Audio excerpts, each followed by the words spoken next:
They'll be unmatched, unclassified, historic, and as popular as wrestling itself in the unveiling of what will be billed as one of the top high school wrestling talk shows in the nation. We'll bring you the legends, the coaches, the perspective, and the 0 to 100 wrestling matchups that change the gravity of the sport in the Mike and Mike National Wrestling Show.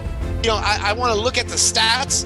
I don't want to look at emotion. I don't know what you're looking at. I mean, just simply said is that you guys do have Arnold Schwarzenegger and Kerry McCoy. That guy did unbelievable things. He is Atlas. You put him up, he's carrying the world on his back, and it shouldn't detract from any of their accomplishments, but we had a bad group of dudes who were able to be bad groups of dudes because of the bad group of dudes that came before us.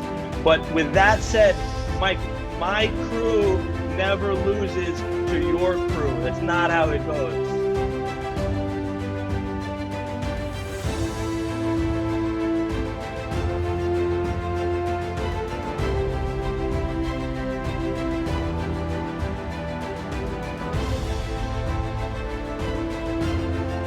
Welcome to 2 on 1 with Mike and Mike. I'm Mike Vetrano along with Michael Torriero. Michael Torriero comes with a wealth of experience. He's coached at NYU. He's coached at Beat the Streets. He's coached at various top-level Brazilian Jiu-Jitsu academies across the United States. Welcome, Mike Torriero. Mike, look at you. You look fantastic and phenomenal. We are ready to knock it out of the park. We got hopefully, a ton more following, and maybe we'll get our small following of family and friends to grow to a bigger network. And, definitely looking forward to it. So our next guest is part of the Bills Mafia. He's probably one of the most ardent haters of the New York Yankees. He's a huge supporter of the Wegmans grocery store. He's also a connoisseur of chicken wings. I've known him for the better part of 2 decades, and he's also kind of a good wrestling coach, not to make him blush, but, last year he's the head coach at Wyoming Seminary. They finished #1 in the country. He's known in most circles as, certainly, if not the best, one of the best high school coaches in America. I know that you've coached both domestically and internationally. I can't keep track of all the All-Americans and national champs, and that's the one and only Scott Green. Appreciate being here. This is awesome. Yeah. Torriero's in the house. I wasn't expecting that. That's great. I've been looking forward to this for so long. I've known Coach Green for, I don't know, I think that I was just getting hair on my legs and learning how to wrestle. And I'm not sure how much time we have, but I could tell some Torriero and Fargo camp stories. We should keep those saved up until I run for school board office. And all right. Right now is not the place. Hold those cards. That's an IOU. It's a Lambo. Okay. Well, it's good to see you doing well. I don't want to do anything to sidetrack that. But I don't know who's lying to you. So well, hold on one second, Mike, because I want to talk about a couple things. Mike, first stand up a little bit and flex your shirt. Did you wear it? I did wear it. I'm going to get a lot of heat, but I did wear the Wyoming Seminary shirt. He is a. We have the #1 high school team in the country. The head coach. I did represent. For anyone that wants to send me, anyone knows I collected the wrestling T-shirts. So go ahead and send me. I think you stayed over at my house one night and you rated my. I rated. I think I stole it. Yeah. But it's actually a pillow. It's actually a pillowcase that he wraps around. And one of the things that I wanted to talk to you about, and I think you're one of the foremost experts in advancing high school wrestlers onto college, right? I want to talk about, I think that there's some misconceptions out there about number of scholarships and who gets a scholarship and who doesn't get a scholarship. I also think that sometimes people have maybe the wrong focus, and they don't realize that a sport like wrestling and others could catapult them into perhaps a school that they necessarily wouldn't get into, and utilize wrestling as kind of a springboard, and obviously some other topics. But one of the things I wanted to talk to you about was what is your kind of perception or take on kind of the average a wrestling parent, and how in tune they really are with the opportunities and number of scholarships, for even the top level athletes, some multiple time state champs?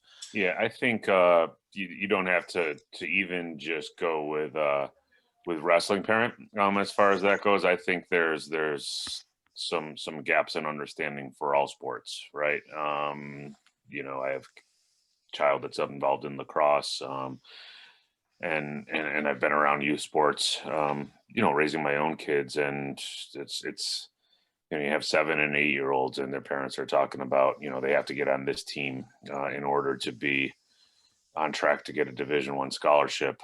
Um, Right. that's frightening.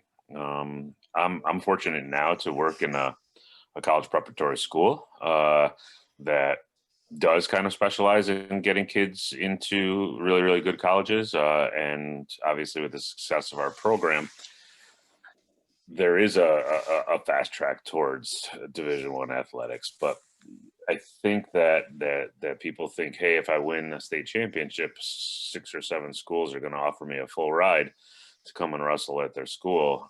That's absolute insanity, right? With the numbers in the 70s, I think, of Division I programs, and some of those are academies and Ivies, which do not award, athletic scholarships, and several of them are severely underfunded. Some with no scholarships at all, or very limited amounts. That's not happening, and that makes it a challenge, right? Because you are competing for a specific purpose, and if that is scholarship money, you're setting yourself up for disappointment sometimes. It certainly isn't, a goal that isn't noble. Everybody wants to have that payoff be there, but I think you really have to do part of my job is to educate parents, and as a parent, you have to educate yourself to what is available, what type of funding each institution has, and then kind of, get to the point where you recognize that, people don't always tell the truth. So when you're hearing that they got a full ride to this school or a full ride to that school, and you're using that to program your college search, you might not be dealing with factual information. So let's do this, Coach. If you were Mike, and I and you, we could all talk about the best Division I schools that there are. Mm-hmm. And I had the good fortune of coaching at NYU as Division III program, and sure. It was one of the best wrestling experiences I've ever had, and I've been fortunate to do a couple things in the sport of wrestling. So, what is do you have a few colleges off the top of your head that aren't a Division I college, but 2, 3 NAIA where there's somebody who's passionate about the sport, passionate about, seeing youth, because you're 26 now through youth, right? I think Obama put that in, that you can be on your parents' insurance until you're 26. Yep. Mm-hmm. So when you're a college coach, you're seeing youth all the way through. Sure. What are some of the programs that you would recommend to, somebody that wants to get off Long Island, that wants to get out of, the middle of Pennsylvania, or go stay in the middle of Pennsylvania, but sure. That wants to wrestle. Yeah, I think, like we always tell our kids, a lot of our kids have really specific goals about the type of institution they want to get into, and generally speaking, it's an Ivy. And we always formulate that next plan if that doesn't work out. And so, like, I have tremendous relationships with and have sent kids to NYU, to Williams. I love the University of Chicago. Those are schools that people that are high academic achievers should absolutely be looking at, in terms of having a great wrestling experience, but also not sacrificing academics at all, if at all, or very little, from their Division I counterparts, right? So many kids, you tell them over and over again, hey, you can go here and have a tremendous experience, or you can go to a Division I school, maybe never break into the lineup, and you got to figure out which one of those is going to be better for you. So I think Marty Nichols does a great job at Ithaca.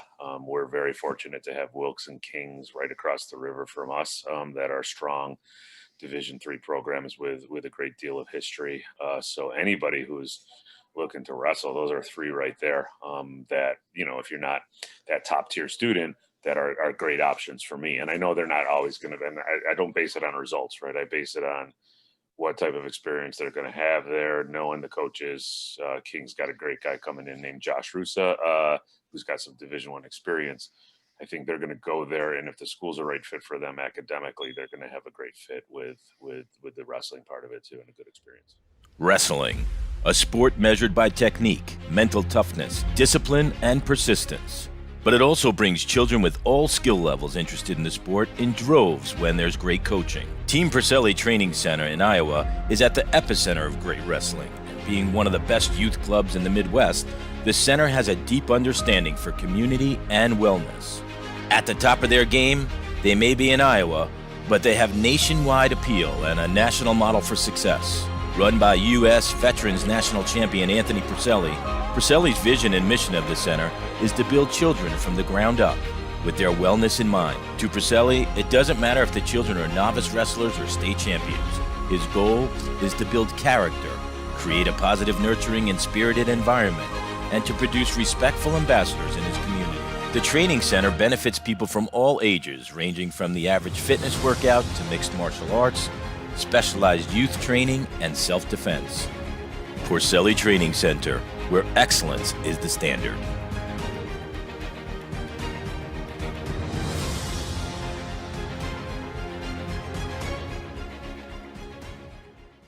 So now I want to go back to you know, at one point you were running the Shamrock Wrestling Club, which, you know, very few people knew about. And, you know, you're a wrestling genius. I don't think that you're going to go cut off your ear like some of, you know, some other mentors that I have in my life. But, you know, you paint in the sport of wrestling really very well. You're creative in that. So what is your experience? You know, one of the things that Mike and I talked about is we want to be able to help the Long Island wrestling community because we're both from Long Island, but, you know, obviously some of our reach is a little bit further.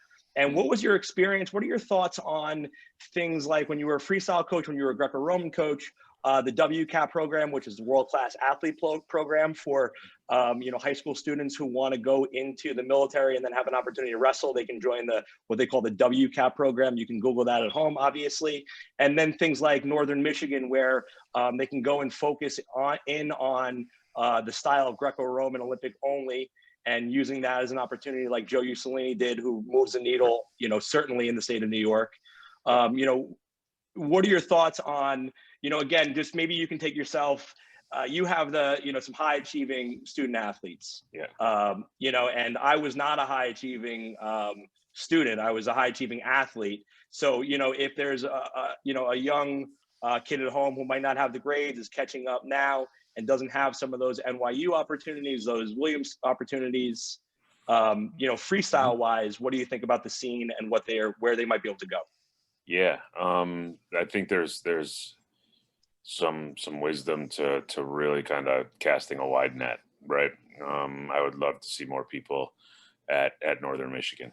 You know, part of the reason that we started our girls program here, which is thriving, is because they didn't have a lot of opportunities, right? And so they're training strictly freestyle.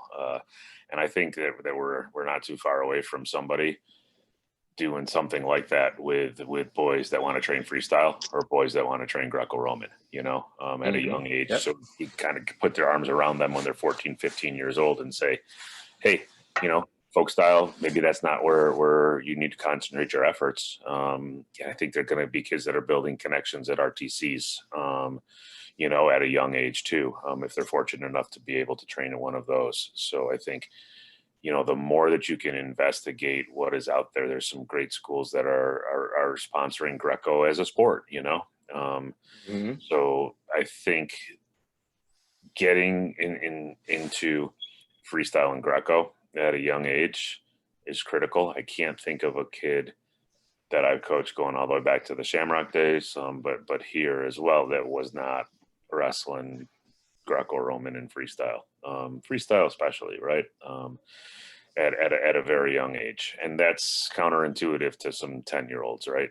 Because they're training for the PJWs here, you know, or the whatever is the it's in middle school states in Pennsylvania, right? Well, or even down to elementary school or whatever is the rough equivalent of that in New York State now. And it's very, very folk style driven and folk style focused. And but we about had great success with freestyle and Greco. And what about a postgraduate program? Do you guys have that at Wyoming Seminary, or can you give us a once over? We don't really have private schools on Long Island because the public schools are so, good. Sure. And Rocky Point, by the way, Mike Vetrano is better than your hometown of Sayville. But well, you're a proud Eagle. You're a proud Eagle. Yeah, I'll always be a proud Eagle. The best, little hamlet on the North Shore of Long Island. But what is a PG year at Wyoming Seminary? What would a student athlete need to expect to do academically to be able to get in, financially to be able to get in, admissions when to get accepted, so on and so forth? Yeah, those can develop late, right? We're doing a couple big things right now with the pandemic and all that stuff. Like we have a lot of applications for repeats as well. But I'll talk about postgrad first. So postgraduate year is a gap year. You would come here and you would participate fully in our academic program. Basically take your transcript and add some stuff on top that's going to help you round out your college applications. And a lot of kids for wrestling use it as a restart of the recruiting process. They developed late. They didn't accomplish what they wanted to do. They didn't get the looks that they thought they were going to get. So they come here. They're able to compete in some college opens. They're able to compete in some prep events with us. They practice with our team, which provides them with some good partners, throughout the year. And hopefully they take advantage of our ability. They're leveraging my relationships with college coaches and our schools' ability to attract college coaches to just come watch our practice and stuff like that, and they get on somebody's radar. Makes sense. Well, I'm happy for you because I know you are a lifelong just about miserable Met fan. So I'm proud of you and happy for you about the Bills. And enjoy it while it lasts. Yeah. I'm also appreciative of our friendship. And I appreciate you coming on the show. And I know Mike does too. And obviously we follow you from here. And I still think you as an Empire State guy and a New York guy. And we certainly wish you luck. I know that the season's coming up and wish you luck to the Knights. So we appreciate your time. Anytime. It was really good chatting with you guys tonight. I'm looking forward to seeing this show grow.